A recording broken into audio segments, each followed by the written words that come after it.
Bom dia! A graça do Senhor superabunde sobre a sua vida nesse momento. Que o Senhor te fortaleça, aqueça teu coração na presença dEle, na alegria dEle, e que Ele te mostre em todo o tempo que Ele está contigo. Não chores, mas sorria. Em tudo Deus tem um propósito. E o melhor para você está exatamente dentro da situação que você está vivendo. Por mais que ela pareça desfavorável, creia em tudo que Deus tem preparado para você. Hoje é quarta-feira, 17 de fevereiro de 2021. Eu sou a Bispa Virgínia Arruda e eu trago para você a palavra do dia.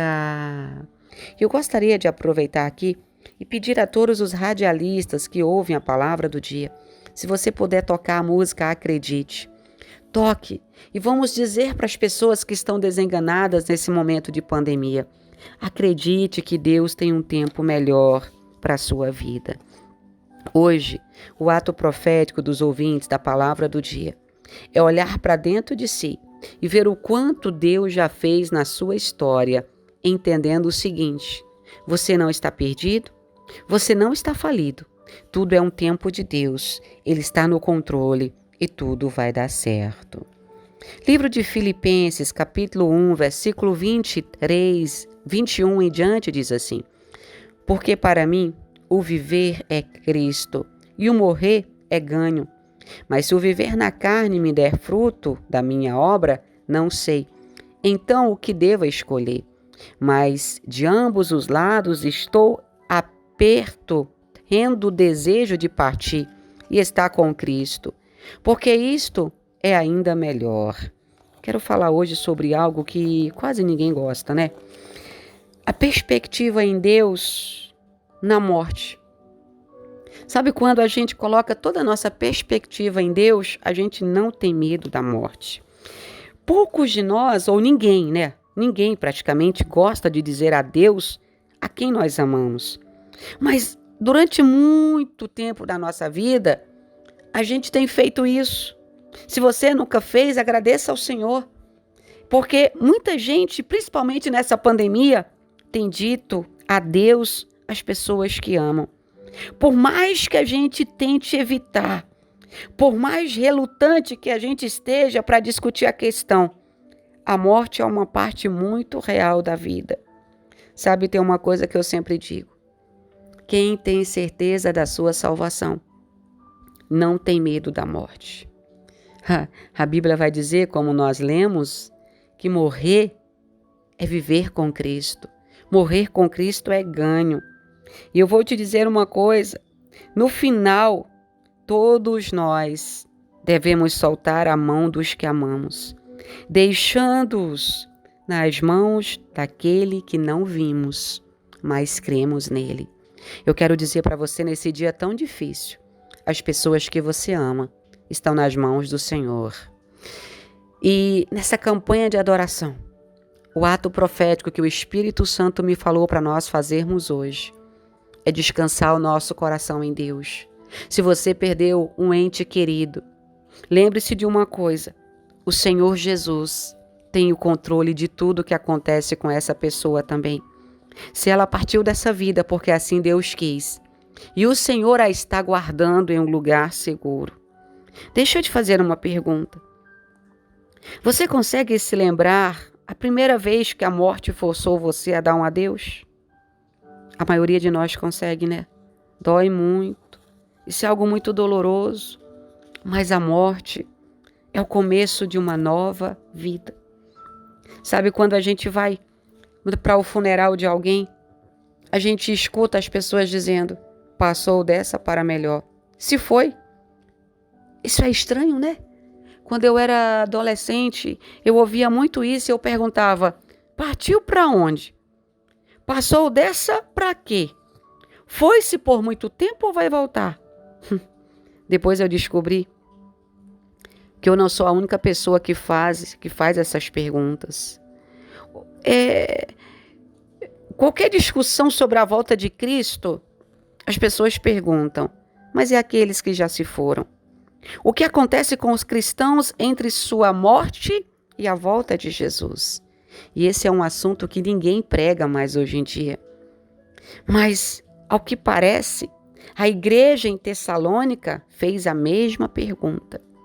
Veja as palavras de Paulo para a igreja em 1 Tessalonicenses. Ele diz, irmãos, não queremos que vocês sejam ignorantes quanto aos que dormem, para que não se entristeçam como os outros que não têm esperança. A igreja em Tessalônica já havia enterrado sua parcela de entes queridos. E o apóstolo queria que os membros que restaram estivessem em paz com relação àqueles que se foram. Assim como Deus, essa manhã, Ele quer que você esteja em paz em relação aos que se foram. Eles estão descansando. Eles estão nos braços do Pai. Muitos de vocês enterraram seus entes queridos nessa pandemia.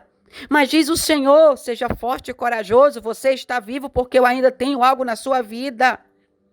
Assim como Deus falou com a igreja de Tessalônica, Ele fala conosco hoje. Posso falar uma coisa? Se nesse ano você comemorar o aniversário de casamento sozinho, Deus falará com você. Se seu filho foi para o céu antes de ir para o jardim de infância, Deus está falando com você. Se você perdeu um ente querido, vítima da violência, se aprendeu mais do que gostaria de saber sobre uma doença, se seus sonhos foram enterrados enquanto o caixão descia à terra, ei, Deus quer falar com você. Pare de chorar. Pare de reclamar pelos que se foram. Oh, labassou, me dá claio, me nerraço. Ele quer falar com você nos mínimos detalhes. Ele fala com todos nós que ficamos. Ele está dizendo, vocês estão de pé. Louvem o meu nome. Louvem o meu nome. Escuta o que Deus está dizendo para você. Ele transforma o seu sofrimento desesperado em um sofrimento cheio de esperança. Aí você pergunta, como, bispa? Não é em você que dói? E eu quero te dizer agora que Deus me faz sentir a tua dor, sim. E Ele, principalmente, mais do que eu, sente. Ele quer te dizer que você vai ver os seus entes queridos de novo. Que você vai ver os seus entes queridos de novo. A gente deseja saber se os nossos entes queridos estão seguros ou não depois que passaram dessa vida. Desejamos a certeza estabelecida de que a alma vai imediatamente ficar com Deus. Mas nós temos coragem de acreditar nisso? Podemos acreditar nisso, sim ou não? Segundo a Bíblia, nós podemos. A Bíblia, surpreendentemente, é reservada com a relação a esta fase da nossa vida. Ao falar sobre o período entre a morte e a ressurreição do corpo, a Bíblia não grita, ela sussurra. Mas na confluência desses sussurros, ouve-se uma voz firme. Essa voz autoritária assegura-nos que na morte o cristão imediatamente está na presença de Deus e desfruta de uma comunhão consciente com o Pai e com aqueles que foram antes dele. E você diz, bispa, você está tirando esses sussurros de onde, bispa?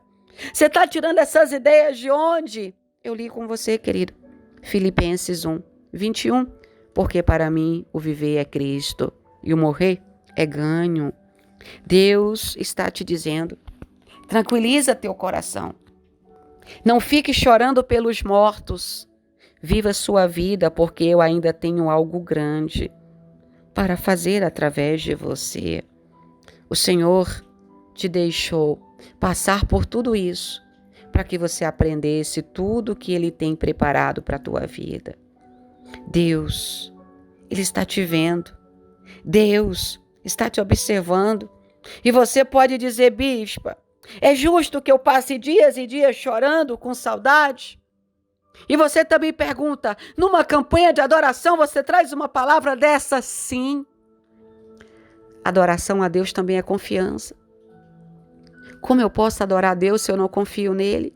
Se eu culpo Deus pelos meus entes queridos que se foram, eles estão dormindo. É justo que a gente chore, mas não há necessidade de desespero. Aqueles que se foram também tiveram dor aqui, mas lá eles não estão sentindo dor. Eles lutaram aqui, lá eles não têm luta. Você e eu talvez estejamos curiosos para saber por que Deus os levou para casa. Mas eles não estão. Eles entendem. Então, nesse momento, eles estão na presença e na paz de Deus. E Deus quer que você também tenha essa paz. Que você confie. Nós nascemos, crescemos e morremos. Todos nós temos um propósito. E o propósito de Deus hoje, que estamos aqui na terra vivos, eu e você, é que nós estejamos alegres, sadios, entendendo tudo que Deus faz, que é para o nosso bem, para que Ele possa concluir a sua boa obra na nossa vida. Deus sabe o quanto dói. Deus sabe que é difícil, mas Ele conta com você. Se você está na terra, se você respira, é porque você ainda tem um chamado de Deus. É porque você tem algo para concluir. Não desista. Não desista. Por mais que a dor que você sente hoje pareça insuportável, deixe quem já foi descansar em paz e cumpra bem o seu chamado. Porque quando chegar a nossa hora, poderemos olhar para Deus e dizer: combati o bom combate, guardei a minha fé. O Senhor, Ele está te dizendo, tem um novo tempo para você. Tire esse luto do seu coração. Tire essa raiva do seu coração. Deixe Deus trabalhar na sua vida, porque quem se foi está descansando em paz. Não esqueça de ouvir o louvor. Acredite. Acredite, querido. Deus investiu em você. Deus se importa com a tua dor. Ele quer ver você sorrir. Acredite. O tempo é novo. É tudo diferente. Tem conflitos, tem perguntas sem respostas. Mas no final, a vontade de Deus, que é o melhor para nós, acontece. Que o Senhor te abençoe e que o Senhor te guarde. Que o Senhor faça resplandecer o rosto dele sobre você e te dê a paz. Amanhã, se o Senhor deixar, eu volto na palavra do dia.